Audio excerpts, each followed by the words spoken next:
The most wanted criminals in India, Indian government confirming this evening that Chota Rajan has been arrested in Bali, Indonesia. India moving to bring back Chota Rajan to India, and we have the exclusive copy of the passport under which Chota Rajan was travelling to Indonesia from Australia. That is the exclusive input on the live report this evening. Let's go across to Megha Prasad joining us with details of that passport. Megha, we know the details of the passport and how he was arrested en route Indonesia from Sydney. Take us through what we know about how the tip-off was made.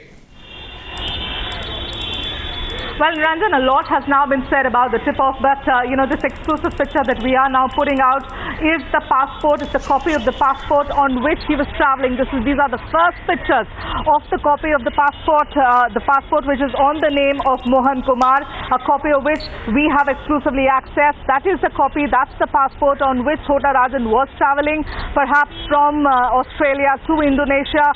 This is the passport on which he has been arrested. So Mohan Kumar is one of the aliases that he was using, the passport that he was currently using, while living in Australia and, of course, traveling out of it. So this is the passport, what we have been told, is a part of the dossier that has been there with the government of India in Delhi right now with us. Also clearly mentions, that this passport, you can see the place of issue itself clearly is Sydney, Niranjan. If you sort of, pay attention to this particular piece of paper that we are putting out, this picture we are putting out, the place of issue of this passport is Sydney.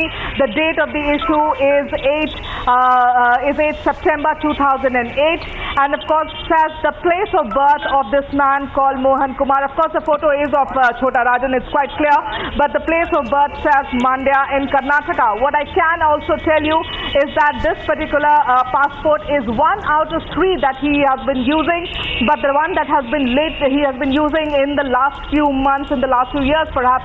For the last 5 years, he's been living in different places in and around Sydney in Australia, and this was the passport he was using. This passport, a copy of which has been there with the government of India. Perhaps these papers were shared with Australia and Indonesia, and this is the paper on which he has been nabbed in Indonesia.